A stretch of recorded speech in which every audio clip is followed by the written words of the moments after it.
Hoje saiu essa notícia no Estadão sobre um acordo do Ministério da Educação do governo Lula com a empresa Megedu, que vai dar opiniões e orientar onde utilizar mais ou menos 6,6 bilhões de reais na educação. E qual o problema disso? Quem está por trás desse Megedu? Está a Fundação Lehman. Lehman, vocês devem lembrar, Lehman é aquele cara, o bilionário brasileiro que naufragou, que afundou a Americanas, a loja Americanas, que é um dos vários empreendimentos dele. Junto nesse acordo, inclusive, do MEC, estão outras organizações com interesses neoliberais na educação, como a Fundação Ayrton Senna e mesmo grupos ligados a Gerdau. A Gerdau, para quem não lembra, é quem patrocina o Fórum da Liberdade, que é um encontro que acontece há muitos anos de figuras neoliberais para pensar estratégias de liberalização.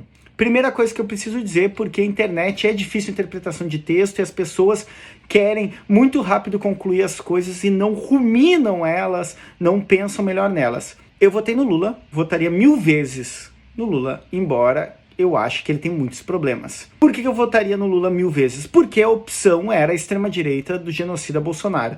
Dito isso, eu me considero no direito, por ter feito muita campanha para o Lula, de criticar. E ele mesmo aqui nesse tweet, ele já falou que nós precisamos criticar, que isso ajuda o governo. Bom, qual que é o problema? Ao fechar um acordo, uma parceria com a Megedu, que é uma empresa ligada ao Lehman, há um interesse muito grande, um aprofundamento de práticas neoliberais na educação. Por que essas empresas têm tanto interesse na educação? Por vários motivos. Primeiro, que é uma fatia de mercado incrivelmente grande. Imagina que tu possa vender livros didáticos, que tu possa vender formação para professores, que tu possa vender uma coisa que é muito importante, que é ideologia. Tanto para os professores quanto para o alunado. E que tipo de ideologia o neoliberal vende? A meritocracia, vende também uma ideologia de o esforço individual que faz a diferença, então isso vai fazendo com que os sujeitos se acreditem cada vez mais responsáveis pelo seu fracasso no sistema desigual que nós vivemos, sistema capitalista. Então esse é um problema muito, muito grande, porque aprofunda o sucateamento da escola, porque a partir da crítica dos métodos tradicionais e que a gente tem muitas críticas, eu como educador tenho muitas críticas, o que se coloca no lugar? A pretensa modernização. Modernização é usar uma série de dispositivos eletrônicos e outros recursos modernos, empurrando isso junto com o alunado a ideia de empresário de si mesmo, a ideia de uma educação empresarial, mas com uma divisão tácita, porque a elite que estuda em colégios particulares, que vai ter acesso a mais recursos educacionais e mais recursos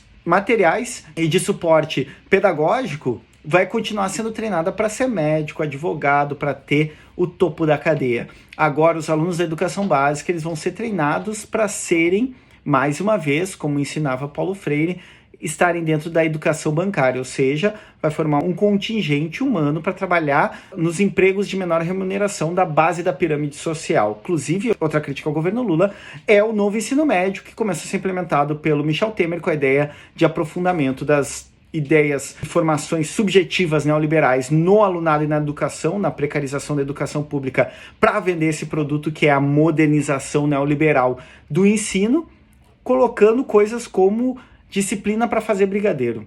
Isso aí é vendido como uma ideia inovadora de empreendedorismo, quando na verdade o problema dessa educação, principalmente quando a gente pensa em educação pública, é não formar alunos com consciência crítica, com percepção do próprio sistema de desigualdade que coloca essas crianças, esses adolescentes, esses jovens e esses idosos também na EJA, numa escola pública precarizada, num contexto de desigualdade social e econômica muito grande. O sujeito que é formado dentro de uma ideologia neoliberal, ele aprende que o sucesso dele depende dele se esforçar muito, o que é uma mentira pela própria estrutura do capitalismo, mas dele se esforçar muito e não atentar para o próprio sistema no qual ele é apenas uma engrenagem, que é o capitalismo, que vai formar sempre castas privilegiadas às custas do trabalho, da vida e do suor, do sacrifício físico e mental de um contingente muito grande de pessoas. Portanto, o aprofundamento da inserção de grupos neoliberais como este ligado ao Lehman é preocupante. Primeiro porque aprofunda o ideário neoliberal da modernização da educação, que significa uma formação acrítica, individualizante e meritocrata, e por outro lado destila a ideologia neoliberal para todas as camadas em pensar a educação nacional, principalmente a educação pública, que é um direito constitucional, o acesso a toda a educação. Uma vez que a gente não pode retirar a educação pública, todos pensam essas instituições neoliberais, a gente sucateia ela e forma a ideologia do alunado para não questionar um sistema que promove o esmagamento e exploração de uma massa de pessoas que não vai ter nunca, por mais que venda brigadeiro no sinal todo dia, nunca vai chegar ao topo da cadeia econômica e da elite deste país. Por isso, essa é uma crítica que fica aqui ao governo Lula. E repito, eu votei, fiz campanha e faria 1000 vezes mais contra o genocida do Bolsonaro. Mas este é um problema fundamental, falando como professor de escola pública. Era isso, vamos arriba!